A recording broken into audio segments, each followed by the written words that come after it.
mbaw yu may mbaw sa kaw doon sa lapataake ba benn xalaat politicien bu bandu la saña attaqué man sama yéene mooy baa doole bi ma nekkal ko gémmiñam noppam ak bëtam saa su ne may faacee mbébétam dàq mimétisme andi civisme heurte sa conscience ngir nga mën a demee ci bon sens man sama yéene mooy sama rap doon li jëlee baa peuple bi si ñoonu ñàkk tàggat ko ba mu mën a dundee si li mu ñàkk wan ko nu muy jëfee ba benn marchand d'illusion du ko mën a bluffé.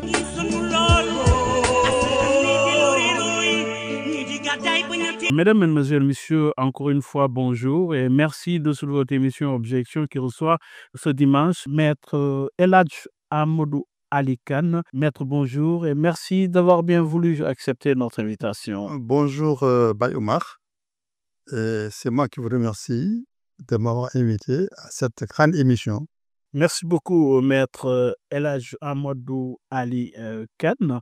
Maître, vous êtes avocat au barreau du Sénégal, vous êtes un défenseur des droits humains, vous êtes aussi listé comme conseiller à la liste de la Cour pénale internationale, vous êtes un secrétaire général, celui de Regards différents pour un développement durable, R3D, d'obéissance écologiste. Alors, première question, Maître El Hadj Amadou Ali Kane, oui, les autorités met-elle suffisamment l'accent sur les énergies renouvelables? En parlant d'énergies renouvelables, je vais allusion au secteur vert, érosion côtière, entre autres. Est-ce que votre parti partage cette vision déclinée par les nouvelles autorités? Merci, Baye Omar. C'est une très bonne question. Il faut rappeler l'importance de l'urgence climatique. C'est quoi? Nous vivons dans un monde qui est constitué ou qui est marqué par la pollution des grands pays développés. Et nous, les petits, c'est nous qui subissons les contre-coups de cette pollution sous la forme du changement climatique, qui se traduit par les régions côtières que vous venez de nommer, qui se traduit par la désertification, c'est-à-dire l'achèvement des sols et leur salinisation, ce qui entraîne la réduction des surfaces cultivables et également la réduction aussi du tapis herbacé pour le bétail. Et enfin, ce qui entraîne la déréglementation climatique, c'est-à-dire une succession de périodes très pluvieuses et de périodes de sécheresse. Donc, ce sont des choses qui affectent directement nos populations, puisque nous sommes des pays, des paysans, de pêcheurs et de pasteurs. Alors, donc, il est important que dans nos politiques de développement, que nous prenions en compte cette urgence climatique. Et comment la prendre en compte? Je crois qu'il faut des politiques éco-responsables. Oui. C'est-à-dire que Éco-responsable? Éco-responsables. Oui. Éco-responsables. Ou bien climato-compatibles, selon votre préférence.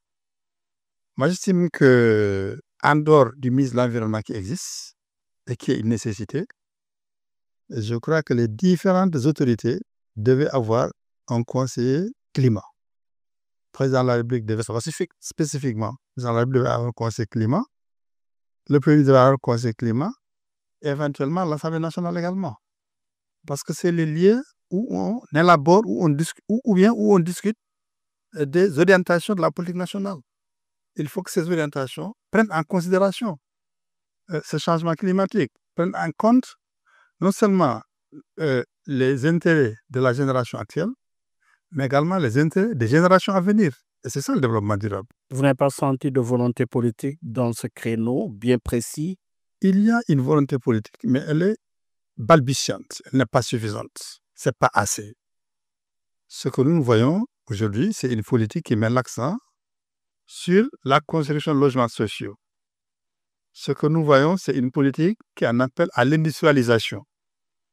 Ce que nous voyons, c'est une politique d'exploitation de nos richesses minérales, comme le pétrole et le gaz. Mais justement, Mais oui. nous ne voyons pas encore les mesures d'accompagnement en termes écologiques, en termes environnementaux. C'est ça la question. Oui, dites-nous, vous avez parlé de l'exploitation du pétrole et du gaz. Selon vous, est-ce que cette exploitation est compatible avec les engagements du pays? Mais oui, c'est compatible. Parce que vous savez aussi, nous avons une population à nourrir. Oui. Nous avons des ressources à engranger. Parce que nous avons des besoins à financer. Nous devons financer nos développements. Ah oui. Et nous ne pouvons le financer qu'à partir de notre dotation factorielle en ressources. Il se trouve que nous avons été dotés en pétrole, nous avons été dotés en gaz. Oui. Mais nous sommes obligés d'exploiter ces richesses et d'exploiter les zircons, d'exploiter l'or, d'exploiter toutes les richesses.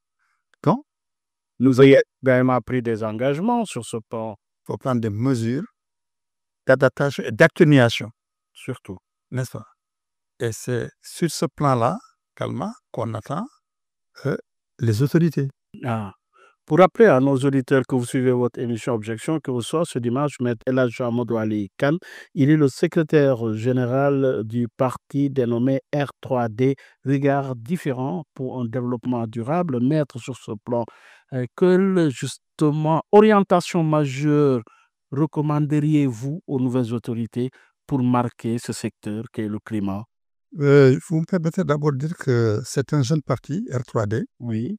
qui a été fondé par un inspecteur de l'éducation, arraché très tôt à notre affection, l'inspecteur Alioune Ndiaye. Paix à son âme. Prions pour le repos de son âme.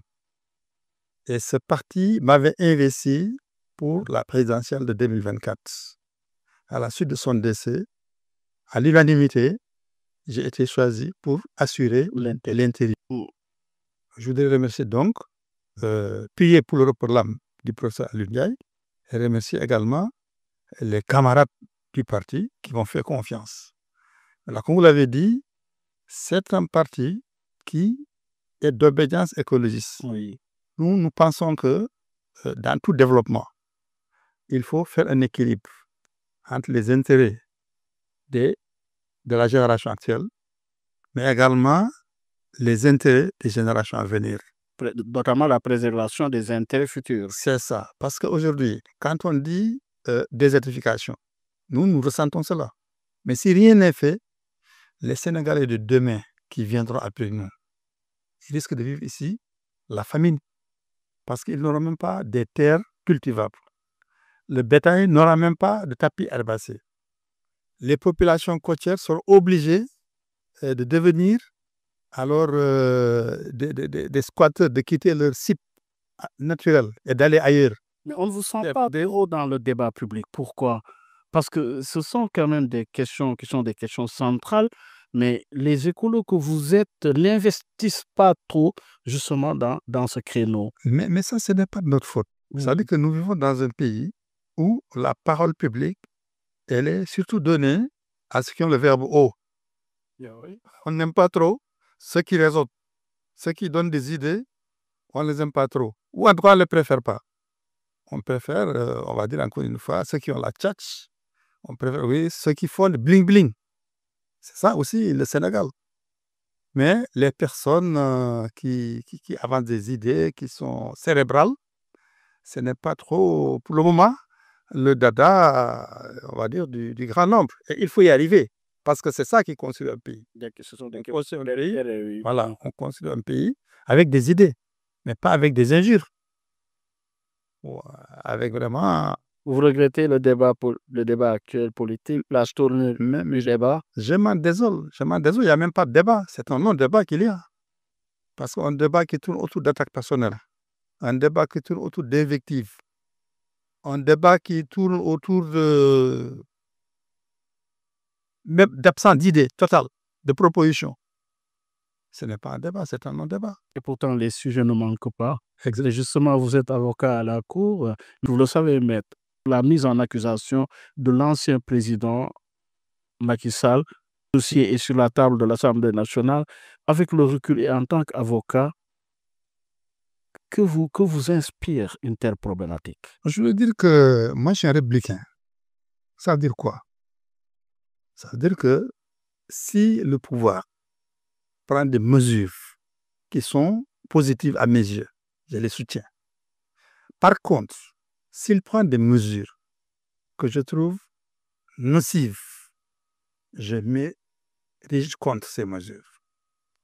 Et s'agissant de ce sujet, la mise en accusation De l'ancien chef. de l'ancien chef d'État, président Macky Sall, moi je considère vraiment que c'est une initiative malheureuse, Ah oui, très malheureuse. C'est vraiment contraire à la tradition républicaine du Sénégal, c'est contraire à l'élégance républicaine. Parce que voyez-vous, ça c'est sur la forme. non, ça c'est une manœuvre politique, en fait. Je considère que c'est une manœuvre politique.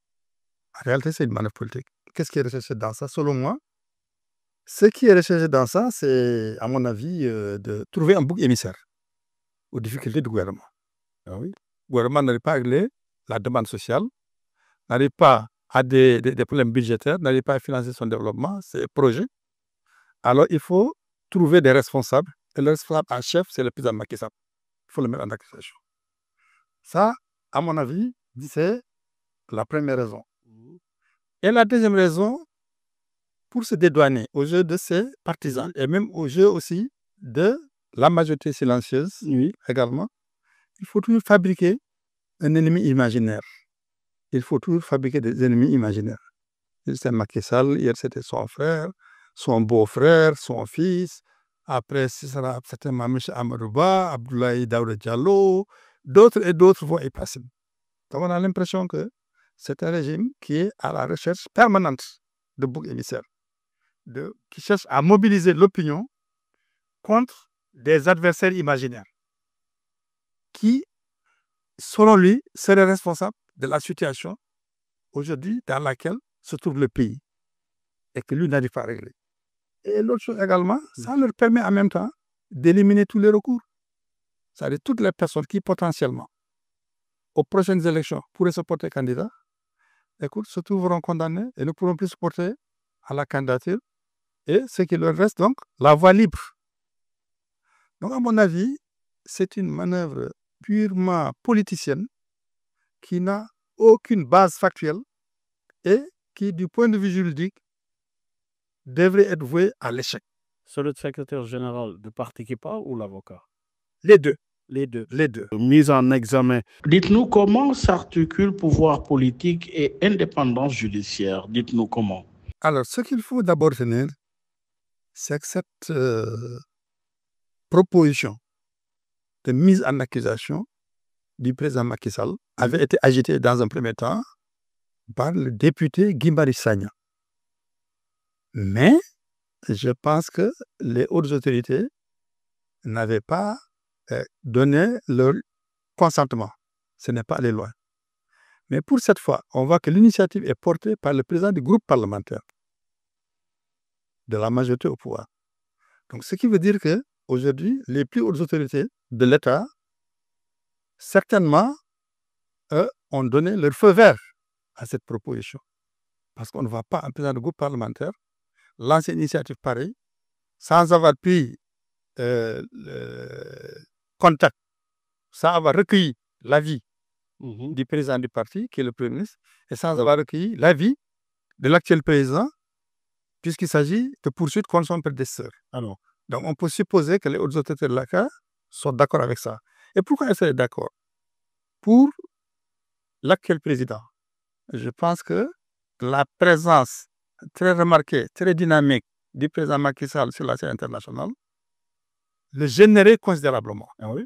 D'après les discours qui sont tenus de part et d'autre des officiels, on dit oui qu'il aurait dû faire comme Abdou Diouf, vraiment écouter, maintenant entrer dans un silence officiel, ne plus parler. Bon, ce qui n'est pas son cas. Il parle, il va à des réunions, il reçoit des prix, il a une certaine activité au plan international. Et ça gêne. Oui, alors, oui. On l'a vu lors de la dernière Assemblée générale des Nations Unies où il était là-bas pour lancer son livre et pour présider un certain nombre de rencontres avec des personnalités influentes du monde. Donc ça, c'est mal vu. Et donc, c'est Michel, donc il faut trouver un moyen de le neutraliser. Alors, mais peut-on engager une mise en accusation pour des actes de gestion ou même pour des faits supposés plus graves? Je parle de complot d'État, entre autres. Alors, ce qu'il faut retenir, c'est que nous avons l'article 101 de notre Constitution qui dit, si vous me le permettez, ce qui suit. Article 101 dit le président de la République n'est responsable des actes accomplis dans l'exercice de ses fonctions qu'en cas de haute trahison. Oui. Il ne peut être mis en accusation que par l'Assemblée nationale, statuant par un vote au scrutin secret à la majorité des 3/5 des membres, les composants, il est jugé par la Haute Cour de justice. C'est ce que dit l'alinéa 1er de l'article. L'alinéa 2 s'applique au Premier ministre et aux autres membres du gouvernement. Alors, si on s'en tient à ça, qu'est-ce que ça veut dire? Ça veut dire que la responsabilité pénale du président n'est possible que dans un seul cas, la haute trahison. Or, il se trouve que ni la Constitution, ni une loi organique, ni une loi ordinaire ne définissent ce qu'est la haute trahison.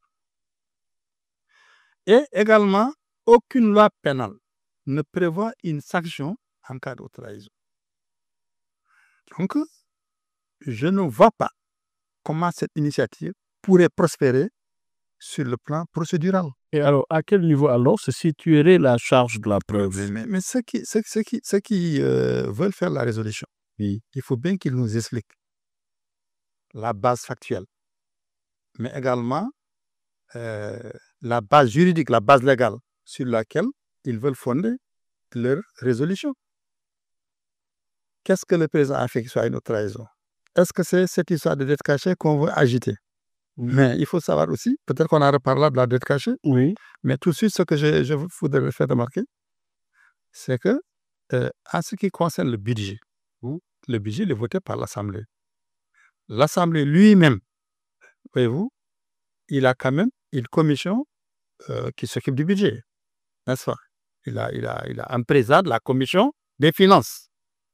Nous avons la Cour des comptes, n'est-ce pas? Qui également, qui est juge du budget, si on peut le dire comme ça, n'est-ce pas? Qui chaque année produit un rapport d'exécution sur la loi des finances, qu'on appelle le RELF, n'est-ce pas? Aujourd'hui, comment peut-on accuser un président pour des questions budgétaires alors que ni le président de la commission des finances de l'Assemblée, qui exerce un certain contrôle, ni la Cour des comptes, qui exerce également un contrôle, ne l'ont mis en cause personnellement? Ça pose problème. Ça pose... Et en plus, ici, ajoute que sur la dette, mais est-ce que le président de la République, ce n'est pas lui qui s'occupe de dette? Il y a des organismes administratifs qui s'occupent de la dette. Il y a une direction de la dette.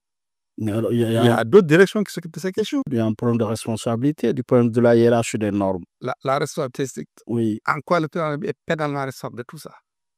C'est ça le débat. Mais parce que pas de responsabilité pénale. On ne parle pas de responsabilité politique. Oui. Mais il y a quand même un risque d'interprétation par rapport à ce dossier qui risque de se produire par rapport justement à cette procédure qui va être enclenchée. Vous savez, Oui. le pays traverse des difficultés financières énormes. Il a besoin d'appel. C'est sur ce cas précis. Y compris sur ce cas précis. Oui. Sur ce cas précis, voyez-vous, le pays a besoin d'apaisement parce qu'il veut convaincre le FMI. Et derrière le FMI, convaincre les autres bailleurs de fonds. Ce n'est pas en rentrant dans un cycle d'instabilité politique, Mais pour le la FMI, direction politique. en parlant de mise en accusation, quel recours peut exercer ici l'accusé? Je parlais de l'ancien président. Mais il n'a pas de recours à faire parce que d'abord, ce n'est même pas encore arrivé. C'est une proposition, à l'état de proposition. Pour la procédure. S'il faut une procédure, cette procédure est vouée à l'échec. Elle n'ira nulle part. Ah oui? Eh bien oui, quel pays va accepter d'extrader un président sur une base aussi légère? Qu'est-ce qu'on peut représenter un président par rapport aux dettes de son pays? Quelle est l'infraction pénale qui sera visée? Et puis cette haute juridiction qui n'a pas de voie de recours. Ça, vous connaissez, c'est le problème de la haute cour, c'est comme de l'ancienne CREI. Voyez-vous, c'est une juridiction qui n'a pas de voie de recours. Donc, qui ne peut pas garantir un procès équitable. Parler du problème de double degré de juridiction. Ensuite, il y a également la question également de la légalité des infractions et des peines. Il n'y a pas une infraction aujourd'hui de haute trahison qui est prévue dans le code pénal concernant un président de la République en exercice. Il n'existe pas de peine applicable à un président de la République en exercice. mis en accusation pour haute trahison. Voyez-vous. Et on ne peut pas causer la haute trahison à l'image, par exemple, des crimes contre l'humanité, qui supposent un contexte et des délits sous-jacents, des crimes sous-jacents. La loi ne l'a pas prévu. Vous savez, Oui. je rappelle une chose aux gens.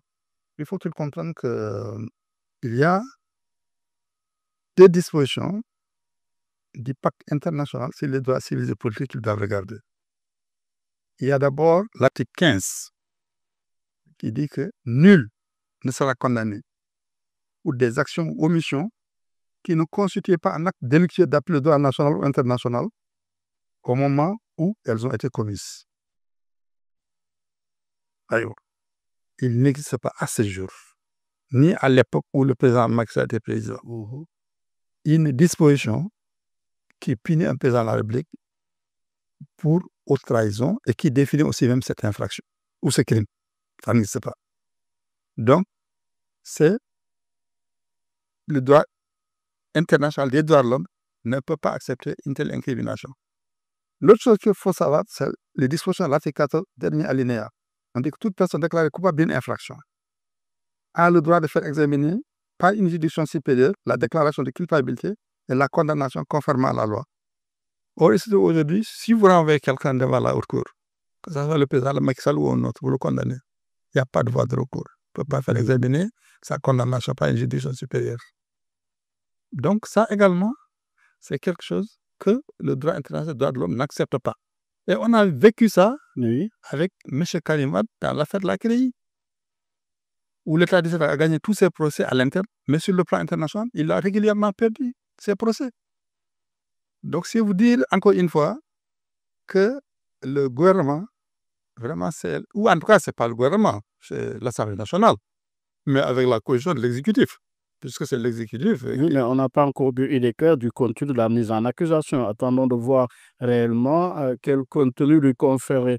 Mais du point On de a vue eu des clairs de la loi, de ce que la loi dit. Oui, mais du point de vue de la lecture historique par rapport au rapport entre les anciens chefs d'État et justement les présidents actuels. Aujourd'hui, en termes de lecture comparative sur le plan historique, du point de vue des rapports entre Diouf Wade, entre Wade Macky Sall et entre Macky Sall et aujourd'hui Bassirou Diomaye Faye, doit-on parler de continuité ou de rupture dans la manière dont l'État traite ses anciens présidents?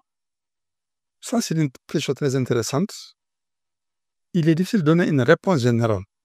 On peut donner une réponse cas par cas. Au cas par cas, Au cas déjà Diouf Wade. Quand on parle de Diouf Wade, Oui. Abdou Diouf, c'est un homme d'État. Sinon, Personne ne on peut le remonter contester. Diouf, Senghor Wade. Voilà. Après Diouf Wade. Voilà. Oui. Abdou Diouf, Senghor, ça, c'était des hommes d'État. C'est des gens qui savaient où s'arrêter. Abdoulaye Wade, c'est un homme politique, talentueux, et puis qui est devenu un homme d'État. Lui aussi, il sait jusqu'où aller. Alors, si vous voulez, ces deux, Cette séquence, dans une confrontation, séquence Diouf Wade, oui. voilà, dans une confrontation, chacun d'eux se fixe une limite qui ne dépasse pas. Diouf Wade, Wade Diouf. Wade Diouf. Il y a des limites à ne pas franchir. À chaque fois que l'intérêt du pays est en jeu, chacun s'arrête. Et mieux, quelquefois, est même prêt à reculer, à faire ce qui est la situation pour sauver les intérêts fondamentaux de la nation et du pays. C'est ce qu'on a fait. Entre Macky, Wade et Macky, Oui. là également, ce que nous avons vu, vous savez qu'il y a eu l'action de médiateurs très influents qui ont essayé de contenir le différend dans des limites du raisonnable. Mais c'est allé loin, hein? Il y a, d'accord, mais il C'est allé loin. n'y a pas eu de débordement. C'est allé loin au sens où peut-être le fils du président Wade a été poursuivi et emprisonné, à ce point de vue. Mais au final, Et même exilé. d'accord, mais au final, Oui. il y a eu un rapprochement. Nous nous souvenons tous de ce qui s'est passé lors de l'inauguration de la mosquée de Massalikul Jinan. Et avant ça, nous nous souvenons également des interventions décisives du Khalife général des Mourides, paix à son âme, Serigne Bara Mbacké. Tout le monde s'en souvient. Où on a eu connaissance, on a eu vent Donc là également, écoute, il y a eu les médiateurs sociaux qui ont réussi à contenir la situation dans des limites raisonnables. Alors aujourd'hui, quand on prenait Macky Faye, D'abord, c'est Faye Macky. Hein? ou Faye Macky, Oui. Là, on avait voilà, Macky Wade, Faye Macky, oui. voilà, Faye Macky, parce que c'est Faye qui est au pouvoir. D'abord, a priori, moi, je n'ai pas connaissance d'un différent entre Faye et Macky. En tout cas, public. Par contre, je pense qu'il y a une confrontation qui existe, ou en tout cas une animosité entre Sonko et Macky, qui est vieille d'ailleurs, Ah oui? et qui continue. Ah oui? Ok. Mais tout le monde le sait, les événements 2020 et 2024 sont liés à cela. Nous savons qu'il y a eu ce qu'on a appelé l'affaire Adji Sarr. Nous savons qu'il y a le refus qui a été considéré comme un complot visant à l'éliminer politiquement par M. Sonko. Nous savons aussi son refus de déférer aux convocations de la justice, d'accepter d'être jugé. Nous savons également le soutien de la rue qu'il a réussi à activer, à mobiliser. Nous avons vu tous les troubles qui ont résulté de cela. Nous avons vu également l'acte de l'ECA qui a procédé à un maintien de l'ordre, on va dire, musclé. Ça aussi, c'est vu. Bon, maintenant, nous pensions, nous, naïvement, qu'il y avait une sorte de happy end avec la libération de Sonko et de Diomaye et surtout l'acceptation par le pouvoir qu'ils participent aux élections et la reconnaissance de leur victoire et le fait que le pouvoir leur a été transmis ou été transmis à Faye vraiment de manière ordonnée et pacifique. Oui. Et que même Faye, cerise sur le gâteau, ait remis l'avion présidentiel à Macky Poul qui regagne le Maroc à l'instar de ce que le président Abdoulaye avait fait pour le président Abdou Diouf. Oui. Mais alors, en termes de mise en accusation, est-ce qu'il y a eu précédent de mise en accusation avec justement les conflits passés? Est-ce qu'il n'y a jamais eu de mise en accusation dans justement les conflits entre présidents entrants et sortants dans le passé? Non, il n'y en a jamais eu ici au Sénégal. Ce qu'il y a eu, c'est une confrontation politique entre le président Senghor et le président Mamadou Dia, président du Conseil. Nous savons que le président Senghor était président de la République et avait donc un rôle, on va dire, symbolique. Mais la réalité du pouvoir était en les mains du président du Conseil. Donc un différend est né entre les deux, probablement de ce chef, lutte d'influence, et qui s'est terminé par l'accusation lancée contre le président Mamadou Dia et ses alliés d'atteinte contre la sûreté de l'État et leur jugement. Oui. Mais du point de vue entre président entrant et sortant, il n'y a jamais eu de mise en accusation sur le plan C'est pour ça que j'ai dit historique. C'est pour ça que j'ai dit au début de mon propos que cette mise en accusation, à mon avis, était un manque de courtoisie républicaine. Parce que ça n'a jamais existé. C'est contraire aux traditions, on va dire, républicaines de l'État du Sénégal. Aucun président n'a jamais poursuivi son prédécesseur. Ça n'est jamais, c'est la première fois que ça va arriver. Et c'est un mauvais exemple. Moi, si j'étais le président Faye, je ne l'aurais pas accepté. Parce que c'est lui qui est président. S'il accepte aujourd'hui qu'on mène en examen quelqu'un, demain, il pourrait souffrir la même chose. Donc, ce n'est pas des choses qu'il va accepter. Pour conclure à ce niveau, entre Diouf Wade, antagonisme institutionnel ou lutte partisane? C'était plutôt lutte partisane. Diouf Wade. Diouf Wade, c'était lutte partisane. Abdoulaye Wade était un opposant farouche qui cherchait le pouvoir. Diouf était au pouvoir et voulait conserver son pouvoir. C'est naturel. Donc, il y a eu une lutte partisane entre les deux. Et comme je l'ai dit, chacun d'eux avait le sens de la mesure, savait où s'arrêter. Et finalement, pour la petite histoire, quand Maître Wade a été accusé dans l'affaire de l'assassinat de Feu Babacar Sèye, il a été jugé. Il a été libéré par la chambre d'accusation. Alors, l'État du Sénégal, le gouvernement à l'époque, avait formé un pourvoi en cassation. Mhm. Et d'après des indiscrétions que nous avons eues d'une autorité qui avait joué un rôle à l'époque dans cette affaire, Mhm. elles ont fait comprendre que le président Abdou Diouf, après avoir rencontré le président Mitterrand à l'Élysée, quand il est revenu au Sénégal, il a demandé de mettre un terme au pourvoi en cassation qui était dirigé contre l'arrêt de la chambre d'accusation qui avait octroyé un non-lieu à Abdoulaye Wade et à ses co-accusés. Voyez-vous.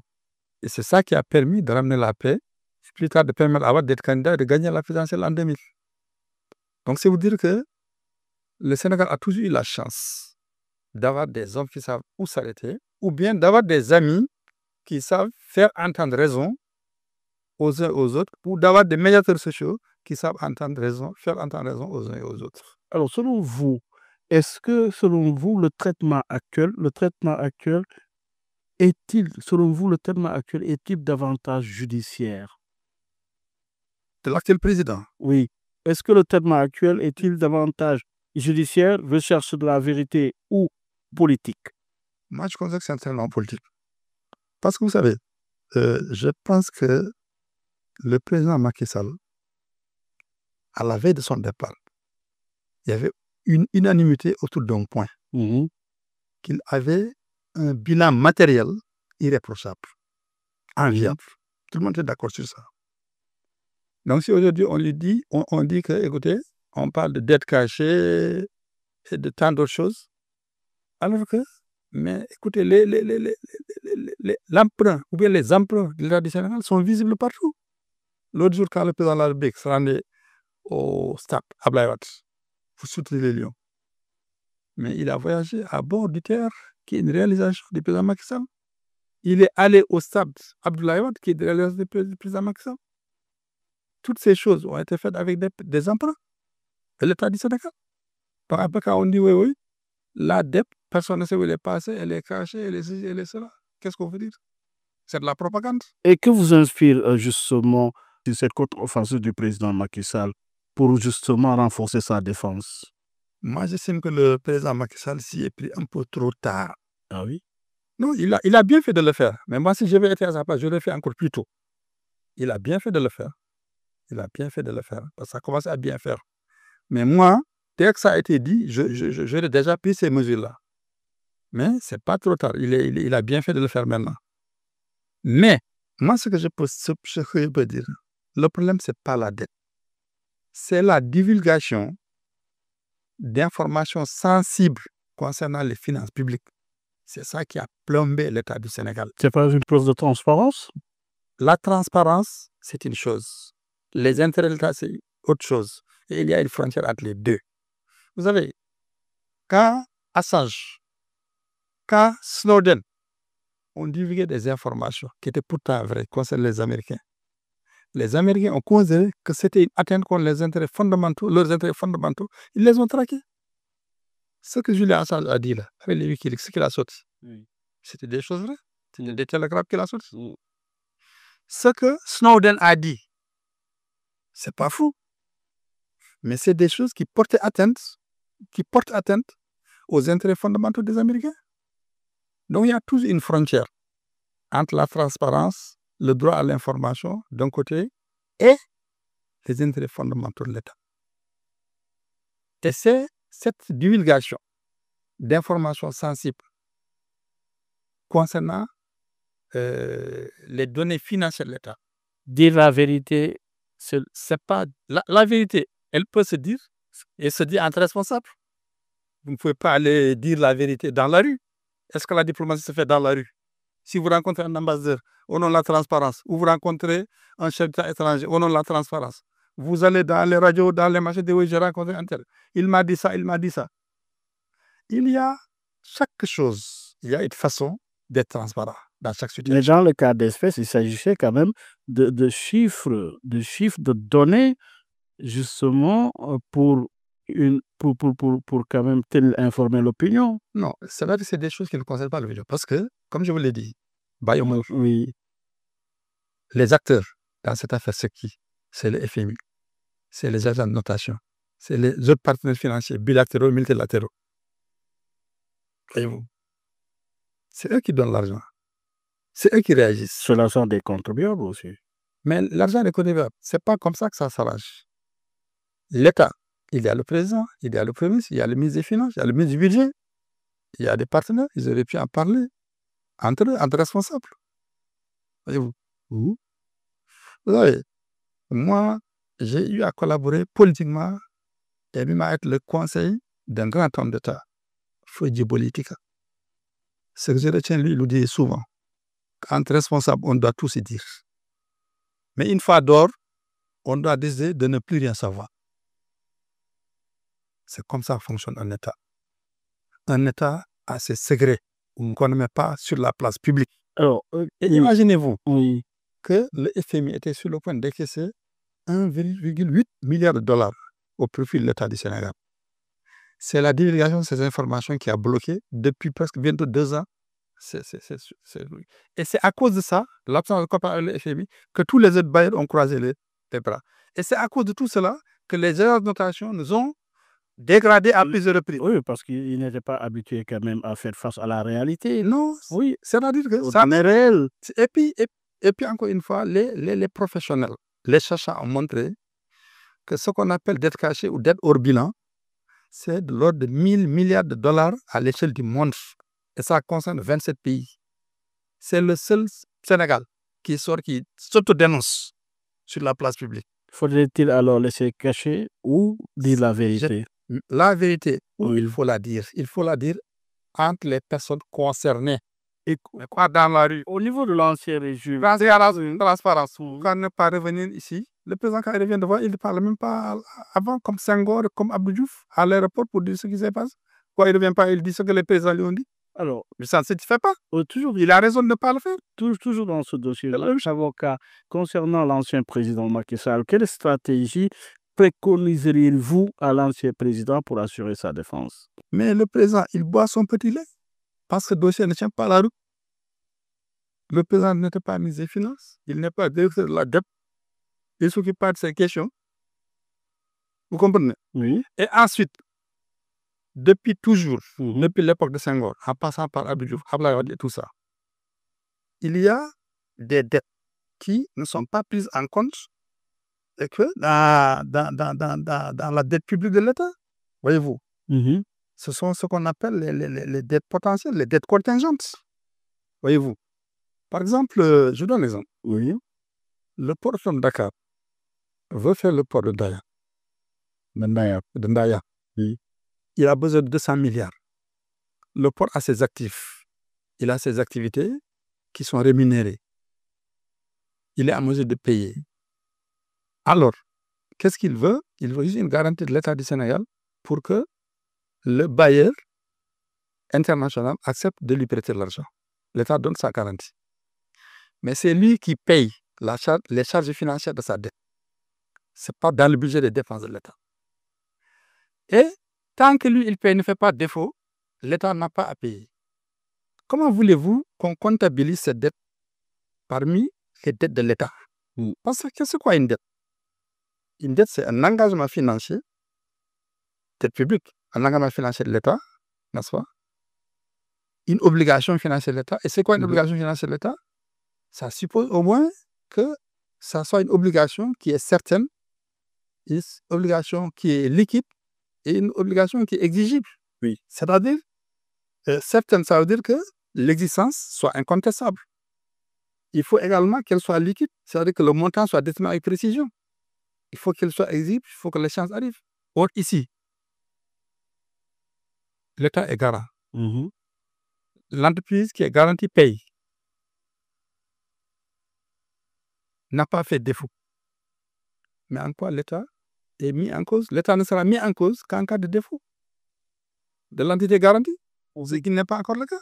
Pour l'instant, attendons de voir la suite. Mais maître El-Hadj Amadou Ali Kane, maintenant abordons la troisième séquence de ce dossier. Je veux parler des violences survenues dans la période 2021-2024. Dites-nous, maître, quelle garantie procédurale pour encadrer ces arrestations?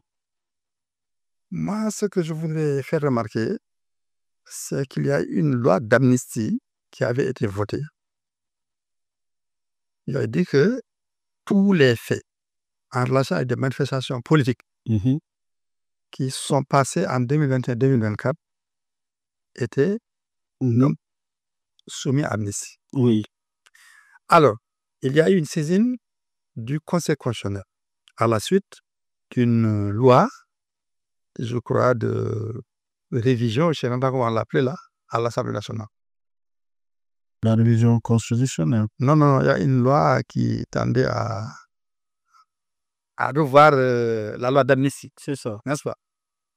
Alors, le Conseil constitutionnel a répondu en disant, écoutez, l'amnistie ne peut pas couvrir les crimes imprescriptibles, comme les crimes de torture ou les crimes contre l'humanité. Donc, par conséquent, tous les autres crimes sont couverts, sauf ces crimes-là. Alors, aujourd'hui, si on essaie de poursuivre, personnellement, j'ai toujours soutenu que nous ne sommes pas en mesure de mener des enquêtes et de faire des poursuites sur ces événements. Pourquoi? Parce qu'il y a eu un affrontement entre deux camps, si on peut les appeler comme ça. On avait l'ancienne opposition qui est aujourd'hui au pouvoir, qui était dans la rue, qui faisait de l'insurrection. Et face à cette ancienne opposition, il y avait l'État et les forces de défense et de sécurité, également, qui essaient de faire du maintien de l'ordre.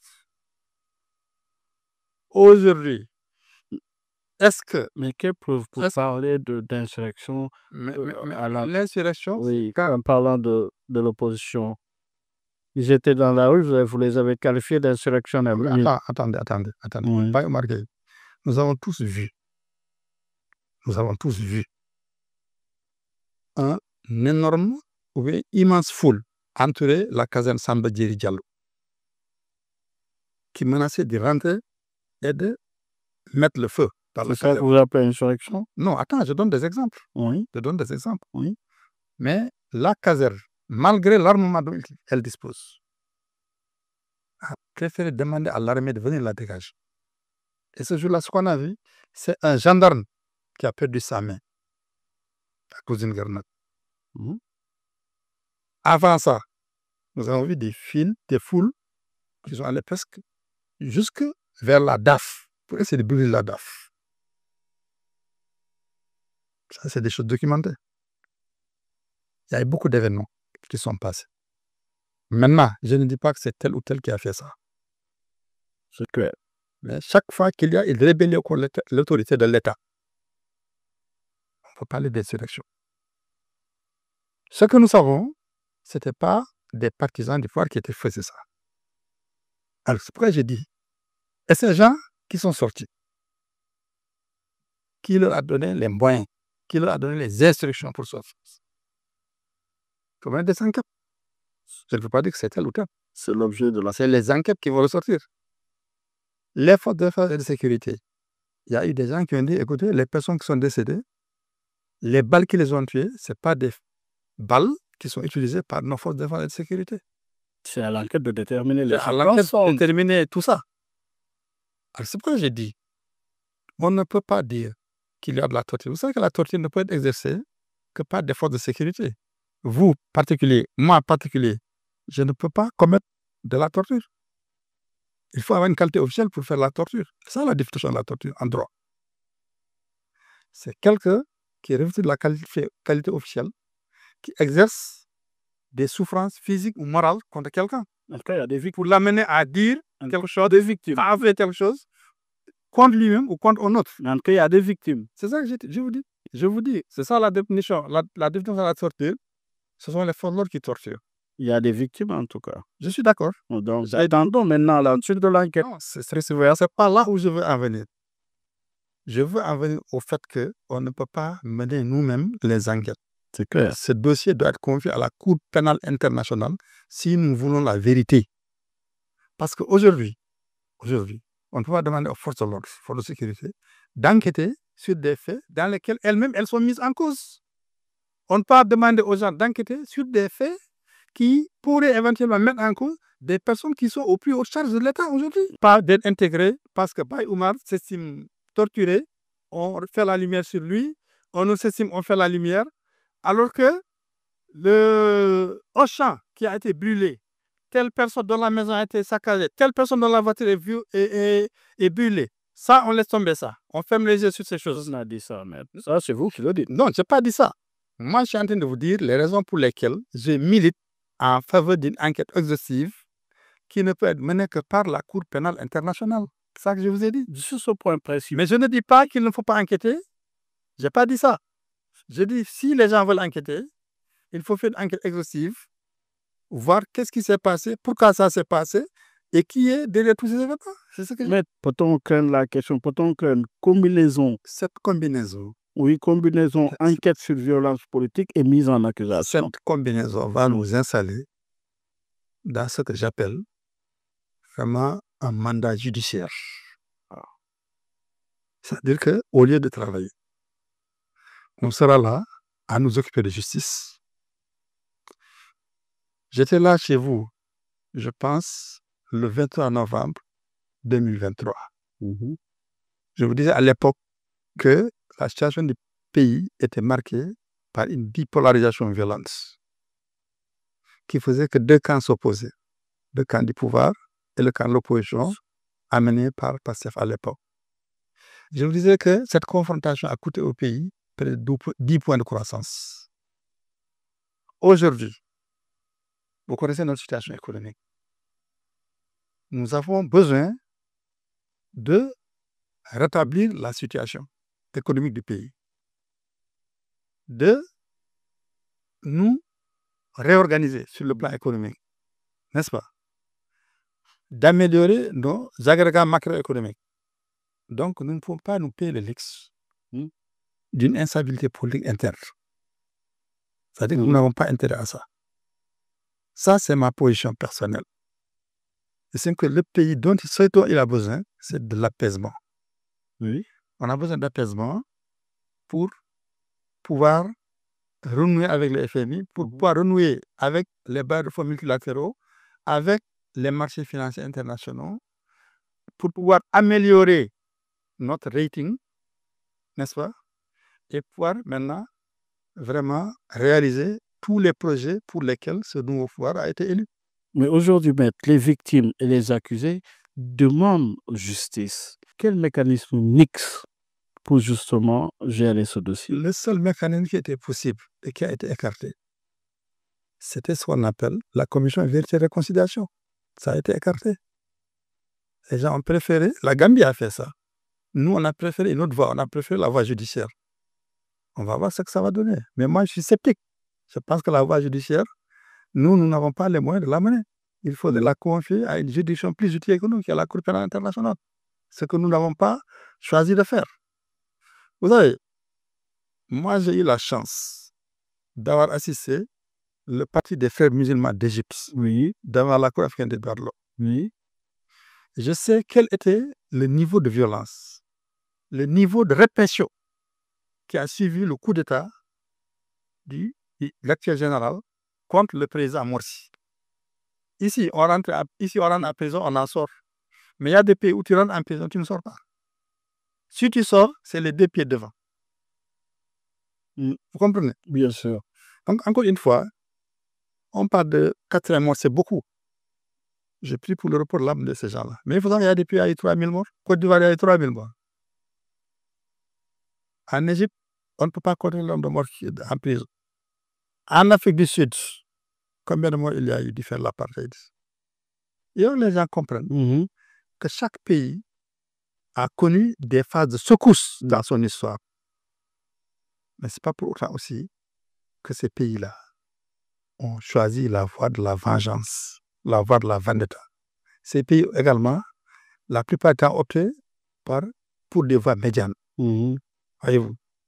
Et parce qu'on a mis en avant les intérêts fondamentaux de l'État au détriment des intérêts égoïstes des particuliers. Alors, maître, quel est l'impact sur l'état de droit quand des procédures pénales touche un ancien président de la République. Je parlais du président Macky Sall. Est-ce que ce type d'affaires renforce la démocratie ou la fragilise? Écoutez, si vous voulez mon avis, moi je considère que la démocratie est en danger au Sénégal.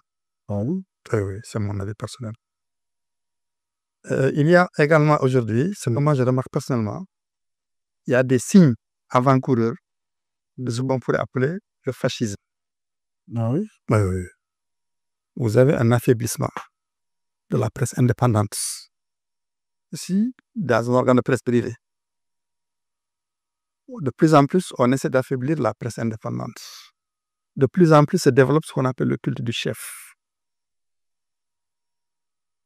Il y a d'autres marqueurs qui prouvent que, voyez-vous, nous sommes dans un pays où nous devons faire attention. Tous les signaux qui caractérisent ce qu'on peut appeler vraiment le fascisme sont en train de ramper dans notre pays. Et c'est très dangereux. Voilà, c'est ça vraiment que je voulais dire. Et des réformes envisagées pour le renforcement de la démocratie. Vous avez soulevé des manquements. Quelles réformes pour renforcer cette démocratie alors? Écoutez, il y a eu au début du mandat, je crois, les assises de la justice. Il y a eu des conclusions qui ont été tirées. Bon, nous attendons leur mise en œuvre. Peut-être que ça permettra de renforcer l'état de droit et partant la démocratie. Mais moi, ce que je retiens aujourd'hui, c'est qu'un pays qui refuse l'oubli, un pays où on fait focus sur la vengeance, ça, ce n'est pas un pays vraiment qui va de l'avant. Ce n'est pas un pays où la démocratie peut aller de l'avant. Parce qu'on risque de créer un cycle dans lequel chaque nouveau pouvoir va vouloir lui également se venger contre le pouvoir précédent. Il faut qu'il y ait du dépassement. C'est dans le dépassement qu'on peut gouverner un pays. Et malheureusement aujourd'hui, moi je ne sens pas ce dépassement. Il n'est pas tard. Il n'est pas tard. Il faut qu'il arrive. Le nouveau pouvoir a de grands projets, de grandes ambitions pour le pays. Tout le mal qu'on lui souhaite, c'est de le réaliser. Mais moi, je considère que la voie qu'il a choisie n'est pas la bonne. Tout est fait comme s'il se comporte comme s'ils étaient encore une opposition à l'ancien pouvoir. L'ancien pouvoir est toujours perçu comme vraiment une sorte d'adversaire qu'il faut combattre. Au lieu de s'occuper de ce pourquoi ce pouvoir a été élu, de chercher à mettre en œuvre, on fait tout pour éliminer l'ancien pouvoir, pour éliminer ces hommes, pour éliminer les voix critiques. Je pense aujourd'hui à Badara Gadjaga, je pense à Abdou Nguer, je pense à tant d'autres qui sont en prison depuis des mois et des mois, qui n'y ont pas leur place. Je pense que le pays, encore une fois, a besoin d'apaisement. Le pays a besoin de se rassembler. Le pays a besoin de rétablir ses équilibres macroéconomiques, de regagner la confiance des marchés et d'engranger les flux financiers nécessaires pour la réalisation de ses ambitions. Maître El Hadji Moukal, merci. C'est moi qui vous remercie. Merci, ça a été un plaisir encore une fois d'aborder ces questions qui sont des questions à enjeu, des questions également d'actualité. Ça a été un plaisir, certainement d'autres occasions se présenteront pour encore aller en profondeur. Mesdames, Messieurs, merci de nous avoir suivis. Rendez-vous dimanche prochain avec un autre invité. À présent, place à El Hadji Malick Ndiaye et son invité dans le cadre de Dianobi, son invité Abdoul Mbow de l'APR. Excellente écoute sur la 98.5. Vous y êtes, vous y restez. Rendez-vous dimanche prochain. Un grand bravo à l'équipe digitale. Au revoir. Mbow yu may mbow sa kaw doon sa lapataake ba benn xalaat politicien bu bandu la saña attaqué man sama yéene mooy baa doole bi ma nekkal ko gémmiñam noppam ak bëtam saa su ne may faccee mbébétam dàq mimétisme andi civisme heurte sa conscience ngir nga mën a demee ci bon sens man sama yéene mooy sama rap doon li jëlee ba peuple bi si yoonu ñàkk tàggat ko ba mu mën a dundee si li mu ñàkk wan ko nu muy jëfee ba benn marchand d'illusion du ko mën a bluffé